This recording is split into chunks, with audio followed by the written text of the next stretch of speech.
जी हुकूमत जो है वो स्कूल खोलने या बंद करने के हवाले से बौखलाहट का शिकार है और यही वजह है कि सूबाई वज़ीर तालीम राना सिकंदर हयात कभी स्कूल बंद करने का ऐलान करते हैं और कभी जो है प्राइवेट स्कूलों के प्रेशर के ऊपर स्कूल जो है वो खोल दिए जाते हैं। और यही वजह है कि पहले स्कूल जो है वो 18 अगस्त से खोलने का ऐलान किया गया, लेकिन फ़ौरन बाद ही जो है उनको बंद करने का ऐलान कर दिया गया 1 सितंबर तक। लेकिन जब प्राइवेट स्कूलों का प्रेशर आया तो यही स्कूल जो है 18 अगस्त से 9वीं 10वीं 11वीं 12वीं ओ एंड ए लेवल के लिए स्कूलों को खोल दिया गया।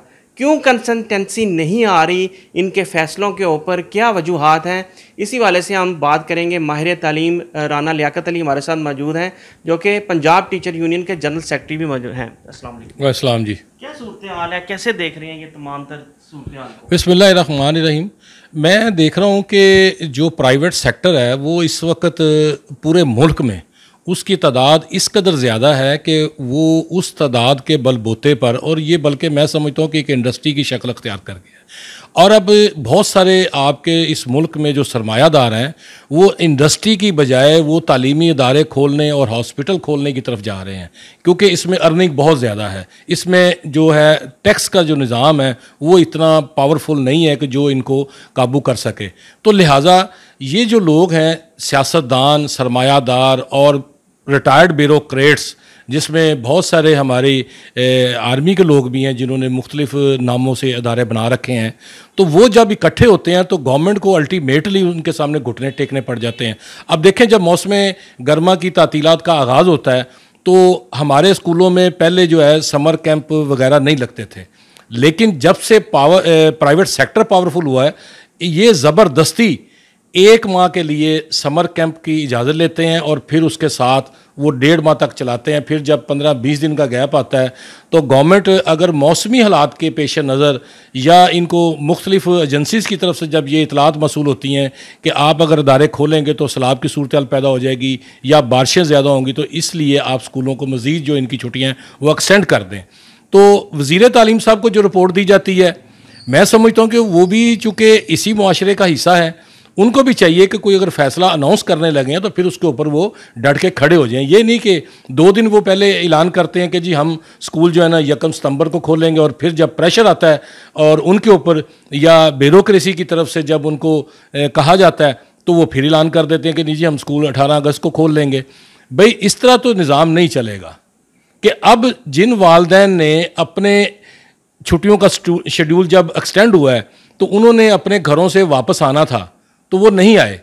उन्होंने कहा भी अब 1 सितंबर को जाएंगे, लेकिन अब अचानक से आप उनको कह रहे हैं कि जी हमने 18 को स्कूल खोलने हैं, तो वो 18 को किस तरह पहुंचेंगे? तालीमी निज़ाम इस तरह जल्दबाजी में या इस तरह की उजलत में किए हुए फैसलों से नहीं चलता। इसके लिए इनको चाहिए कि ये एजुकेशन एडवाइजरी काउंसिल जो है वो पंजाब लेवल पे बनाएं, डिस्ट्रिक्ट लेवल पे बनाएं, और उसमें असातिज़ा के नुमाइंदगान भी शामिल हों और वालदैन भी हों, और मैं ये समझता हूँ कि प्राइवेट सेक्टर के नुमाइंदे भी शामिल होने चाहिए। उनके साथ भी मुशावरत होनी चाहिए कि ये नहीं होना चाहिए कि आधा तीतर आधा बटेर, कि आज आप कुछ ऐलान करते हैं कल आप कुछ ऐलान कर देते हैं, जब आप पे प्रेशर आता है तो इस तरह निज़ाम नहीं चलेगा। इससे तालीमी निज़ाम को नुकसान पहुँचेगा, और बिलखसूस मैं ये समझता हूँ कि हमारा जो गवर्नमेंट सेक्टर है इसका ज़्यादा नुकसान होता है। अब प्राइवेट सेक्टर में तो आप 1 जनवरी से 9th और 10th की क्लासेस का आगाज़ कर देते हैं, और हमने आगाज़ करना होता है जाके अप्रैल और मई में, तो आगे छुट्टियां आ जाती हैं। हमारे बच्चों के पास तो दिन ही सारे जो है ना तकरीबन 120 या 30 दिन मिलते हैं हमें पढ़ाने के लिए। उसके बावजूद भी आप देखें हमारे रिजल्ट्स उठाकर बोर्ड्स के बेहतर आए हैं। इसके मुकाबले में आपने जो एक दानिश स्कूल अथॉरिटी बनाई हुई है उसकी इस साल कोई पोजीशन नहीं है, लेकिन उनको पूछने वाला कोई नहीं है। अगर यही पोजीशन हमारी होती कि हमारा भी प्राइवेट गवर्नमेंट सेक्टर का कोई बच्चा पोजीशन ना लेता तो हम पे जो है ना वो तूफान बर्पा हो जाना था कि पकड़ लें, मार दें, ये कर दें, वो कर दें। लिहाजा मैं ये समझता हूँ कि निज़ाम तालीम में जब भी आपने कोई इस्लाहात करनी है या आपने कोई इसमें तब्दीली लानी है तो कम अज़ कम उसके ऊपर जो है ना स्टेक होल्डर को ज़रूर शामिल किया जाए, तब जाके ये मामला बेहतर होंगे। अच्छा, आपने बहुत अच्छी बात की है। अब सिर्फ 9वीं 10वीं की क्लास लगनी है स्कूलों में, लेकिन तमाम स्टाफ को बुला लिया गया है कि जी आपने हाज़िर होना है। तो उस स्टाफ का क्या काम है जब सिर्फ 9वीं 10वीं क्लास पढ़ाई जानी है?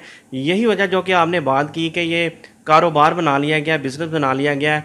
और इसी वाले से जब सूबाई वज़ीर तालीम को अक्सर देखा होगा आपने, फ़ोन के ऊपर वो कह रहे हैं कि इतने बच्चे कर लें तो इतने लाख जो हैं, क्योंकि गवर्नमेंट ने पैसे देने हैं, तो वो सरकारी स्कूलों को भी जो है एक बिज़नेस हब बना दिया गया। अच्छा, ये जो बात है ना, मैं ये समझता हूँ कि जो गवर्नमेंट की जो डायरेक्शंस होती हैं, हमारी जो नीचे हायरार्की है डिस्ट्रिक्ट लेवल पर, वो फिर आगे मनमानी करती। अब हकीकत यही है कि अगर आपने 9th और 10th की क्लासेस को बुलाया है, तो मैं ये समझता हूँ कि वहाँ पर SSTs का काम है, वहाँ पर उन स्कूलों में प्राइमरी स्कूल टीचर का या एलिमेंट्री स्कूल टीचर का कोई काम नहीं है। तो आप उनको बाउंड ना करें, आप सिर्फ उस हद तक रहें जिस हद तक आपने क्लासेस को बुलाया है।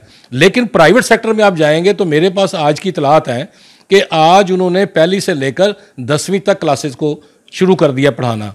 तो भाई हमारे पास तो CEO एजुकेशन के पास, इधर डिस्ट्रिक्ट एजुकेशन अथॉरिटी के पास तो ह्यूमन रिसोर्स ही नहीं है। अब लाहौर में 6000 अदारे जो रजिस्टर्ड हैं, उनको चेक करने के लिए इनके पास अमला नहीं है।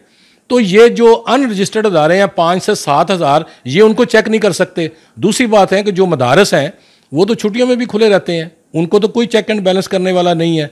तो लिहाजा मैं समझता हूँ कि अब गवर्नमेंट को इस तरफ भी सोचना होगा कि हमने प्राइवेट सेक्टर के लिए एक अलग से अथॉरिटी बनानी है जो इनके रजिस्ट्रेशन को भी देखेगी, इनके रूल्स और कायदे ज़वाबित भी देखेगी। अब गवर्नमेंट ने कहा है कि 10% जो है ना अपने बच्चों को फ्री एजुकेशन देनी है, तो इसके ऊपर भी प्राइवेट सेक्टर जो है वो तिलमिला रहा है। वो कह रहा है जी क्या कैसे देंगे हम, क्योंकि हमारे पास तो इतने रिसोर्सेज ही नहीं है, हमने तो इन्हीं से पैसे लेके अपने इदारे चलाने हैं।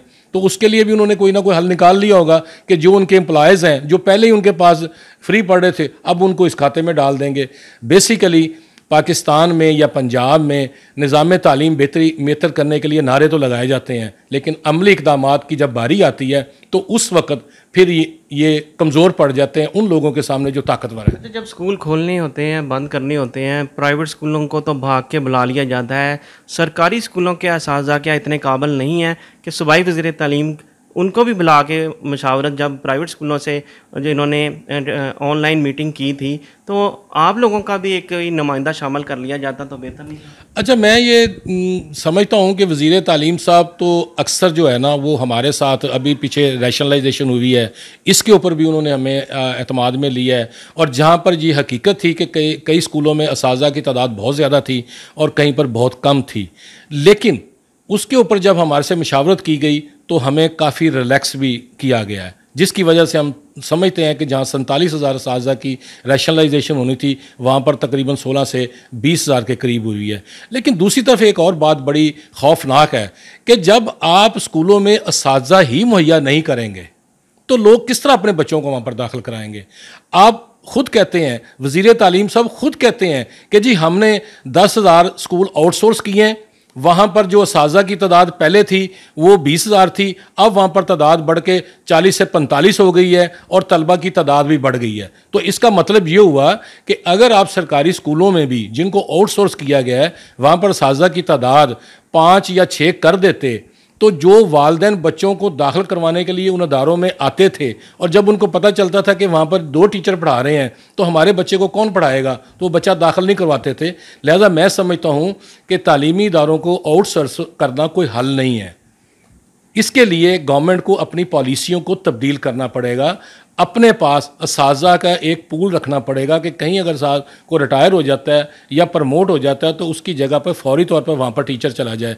अब दानिश स्कूल अथॉरिटी को देखें, वहाँ पर कभी हमने नहीं सुना कि टीचरों की शार्टेज हो गई है, क्योंकि वो इंडिपेंडेंट बाख्तियार बॉडी इन्होंने बनाई हुई है, सेंटर ऑफ एक्सीलेंस है। अब इसी तरह इन्होंने early child education Nawaz Sharif centre of excellence बनाया है, तो वहाँ पर भी इन्होंने लाखों रुपए पर टीचर रखे हैं। तो सरकारी स्कूलों में क्यों नहीं असातिज़ा की भर्ती करके असातिज़ा की तादाद को पूरा किया जाता है, बजाय कि आउटसोर्सिंग की तरफ हम जा रहे हैं। और कब तक हम आउटसोर्स करेंगे? इसका मतलब ये हुआ कि आने वाले दिनों में गवर्नमेंट क्या ये इस तरफ जा रही है कि तमाम तालीमी इदारों को सरकारी को आउटसोर्स कर देगी? अगर आउटसोर्स कर देगी तो फिर ये ब्यूरोक्रेसी का क्या बनेगा? जो आज बड़े तन मन धन से हमारे सरकारी इदारों को आउटसोर्स करवा रहे हैं तो फिर ये भी आउटसोर्स हो जाएंगे। ये हमने बात सुनी राना लियाकत अली की, उनका कहना है कि एक एडवाइज़री एजुकेशन काउंसिल बनाई जाए ताकि वालिदैन को और जो असातिज़ा हैं सरकारी व प्राइवेट स्कूलों के नुमाइंदगान को उसमें शामिल किया जा सके, ताकि जब भी कोई नया फ़ैसला किया जाए उनकी मशावरत से किया जाए। क्योंकि आप जब स्कूल एकदम से खोल दिए हैं तो उस पर अमल दरामद कराने के लिए अथॉरिटी के पास इतनी ताकत नहीं है कि वो स्कूलों को 9वीं 10वीं तक महदूद रखे। लेकिन प्राइवेट स्कूलों ने तमाम स्कूल जो हैं 1ली से 10वीं जमात तक क्लासेस जो हैं खोल दी हैं और इस वजह से असातिज़ा भी परेशान हैं, क्योंकि सिर्फ 9वीं 10वीं क्लास जहाँ पर होनी है वहाँ पर पूरे स्टाफ को मदऊ कर लिया गया है। तो इस हवाले से ये जो मसाइल हैं इनको कम करने के लिए एजुकेशन एडवाइजरी काउंसिल का इन्होंने मुतालबा किया और सूबाई वज़ीर तालीम से कहा कि इस पर फौरी अमल दरामद कराएँ।